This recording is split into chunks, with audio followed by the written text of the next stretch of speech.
Уважаемые участники круглого стола, дорогие друзья, хангаласы, хочу перед вами информировать сегодня.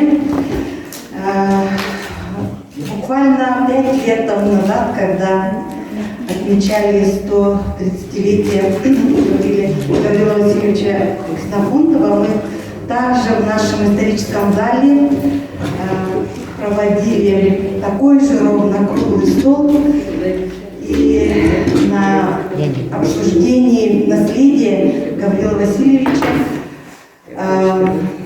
все участники буквально подняли вопрос о дальнейшем сохранении и публикации личного архива Гаврила Васильевича, который хранится в архиве Института гуманитарных исследований и малочисленных проблем народов Севера.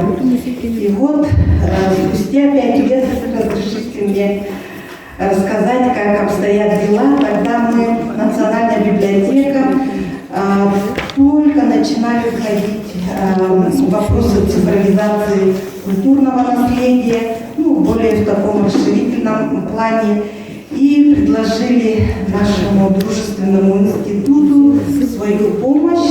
И таким образом была организована группа под руководством Екатерины Назаровны Романовой, доктора исторических наук, вы все ее очень хорошо знаете по трудам, и Елена Борисовна Степанова, это руководитель архива, и наш центр оцифровки.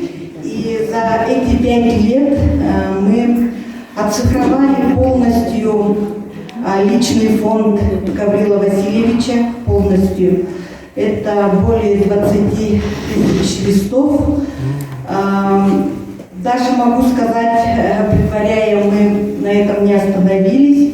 Также спасибо, что институт доверил нам дальнейшую оцифровку всего рукописного фонда.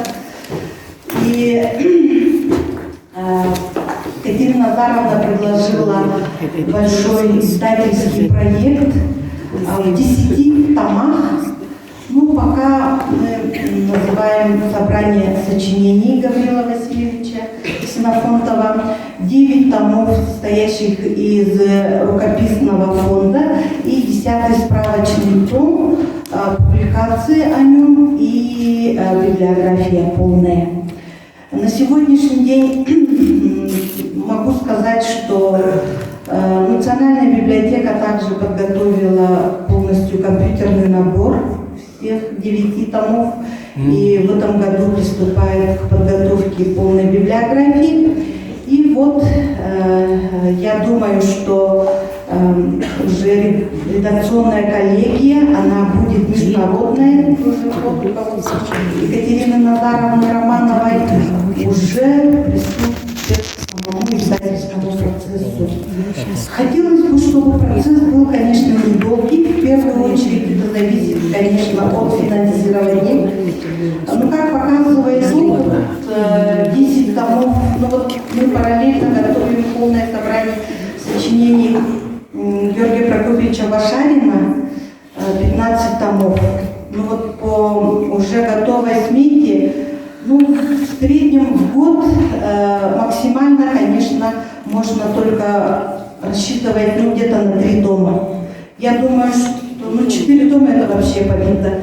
Таким образом, если 10 томов, то можно при хорошем раскладе, планировании, именно финансировании, нам подготовить полное собрание сочинений в течение 3 лет. То есть начнем в юбилейный год Гаврила Васильевича, и через 3 года, в каком это году, мы через 3 года можем уже говорить о полном собрании сочинений Гаврила Васильевича. То, что издание будет на высоком научном уровне, я вообще не сомневаюсь. И я думаю, вы тоже, потому что команда, которую возглавляет Екатерина Назаровна, все эти годы, мне кажется, уже доказала, что этот труд очередной института будет, вот еще раз говорю, на самом высшем научном уровне. И я хочу, чтобы вы поаплодировали именно институту гуманитарных исследований проблем. Да, мы именно аплодируем национальному институту, потому что начиная с 18 года, 22 год, уже 8 томов, И 9 еще томов. одно предложение.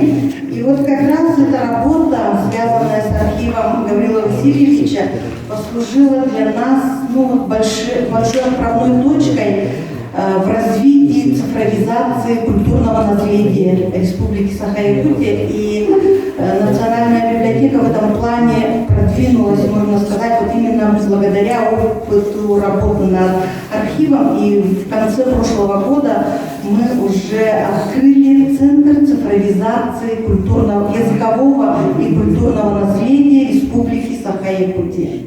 Спасибо.